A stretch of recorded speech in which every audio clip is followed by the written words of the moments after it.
محبت میں شیر۔ ایک شیر کو ایک بار نوجوان لڑکی سے پیار ہو گیا اور اپنے والدین کو شادی کی پیشکش کی۔ بوڑھے لوگ نہیں جانتے تھے کہ کیا کہنا ہے۔ وہ اپنی بیٹی کو شیر کو دینا پسند نہیں کرتے تھے، پھر بھی وہ درندوں کے بادشاہ کو ناراض نہیں کرنا چاہتے تھے۔ آخر میں باپ نے کہا، ہم آپ کی عظمت کی تجویز سے بہت عزت محسوس کرتے ہیں، لیکن آپ نے دیکھا کہ ہماری بیٹی ایک جوان لڑکی ہے اور ہمیں خدشہ ہے کہ آپ کے پیار کی وجہ سے آپ اسے کچھ چوٹ پہنچا سکتے ہیں۔ غالب میں یہ تجویز کرنے کا ارادہ رکھتا ہوں کہ آپ کی عظمت کو اپنے پنجوں کو ہٹا دینا چاہیے اور آپ کے دانت نکالے گئے تو ہم آپ کی تجویز پر دوبارہ غور کریں گے۔ شیر کو اتنا پیار تھا کہ اس نے اپنے پنجے تراش لیے اور اس کے بڑے دانت نکالے گئے، لیکن جب وہ دوبارہ نوجوان لڑکی کے والدین کے پاس آیا، وہ صرف اس کے چہرے پر ہنسے کیونکہ وہ اب ڈرنے والا نہیں تھا۔ کہانی کی تعلیم یہ ہے، محبت جنگلی لوگوں کو قابو کر سکتی ہے۔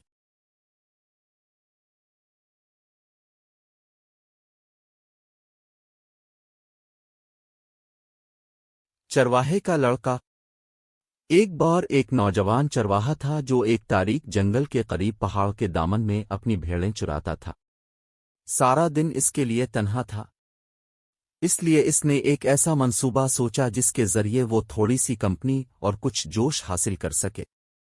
وہ بھیڑیا پکارتا ہوا گاؤں کی طرف بھاگا۔ گاؤں والے اس سے ملنے باہر نکلے اور ان میں سے کچھ کافی دیر تک اس کے ساتھ رک گئے۔ اس سے لڑکا اتنا خوش ہوا کہ کچھ دنوں بعد اس نے بھی یہی چال آزمائی اور پھر گاؤں والے اس کی مدد کو آئے۔ لیکن اس کے کچھ ہی دیر بعد ایک بھیڑیا واقعی جنگل سے نکل آیا اور بھیڑوں کی فکر کرنے لگا، اور لڑکا یقیناً بھیڑیا پکارا، اب بھی پہلے سے زیادہ اونچی آواز میں، لیکن اس بار دیہاتی جو پہلے 2 بار بے وقوف بن چکے تھے۔ اس نے سوچا کہ لڑکا انہیں پھر سے دھوکہ دے رہا ہے، اس لیے کوئی بھی اس کی مدد کے لیے نہیں آیا۔ بھیڑیا نے لڑکے کے ریوڑ سے اچھا کھانا بنایا، اور جب لڑکے نے شکایت کی تو گاؤں کے دانا آدمی نے کہا کہ جھوٹے کی بات نہیں مانی جائے گی، یہاں تک کہ جب وہ سچ بولتا ہے۔ کہانی کی تعلیم یہ ہے، جھوٹے پر یقین نہیں کیا جائے گا یہاں تک کہ جب وہ سچ بولے۔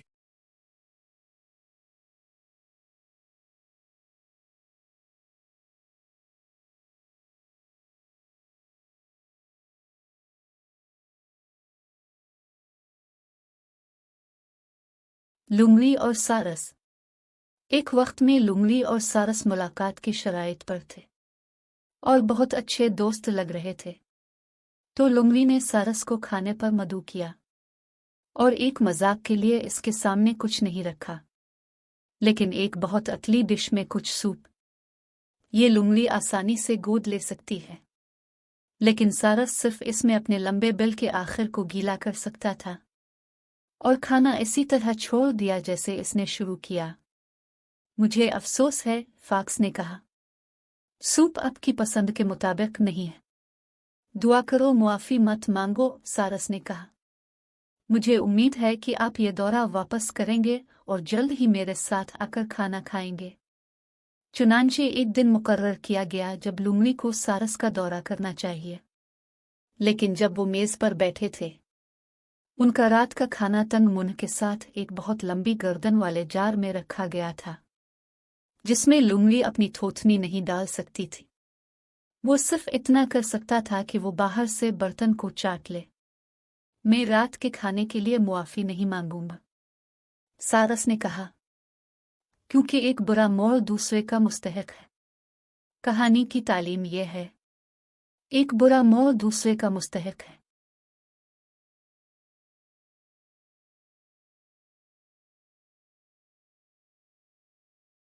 گنجا آدمی اور مکھی۔ ایک دفعہ ایک گنجا آدمی گرمی کے دنوں میں کام کے بعد بیٹھ گیا۔ ایک مکھی اوپر آئی اور اس کے گنجے پیٹ کے بارے میں گونجتی رہی، اسے وقتایا فوقتایا ڈنک مارتی رہی۔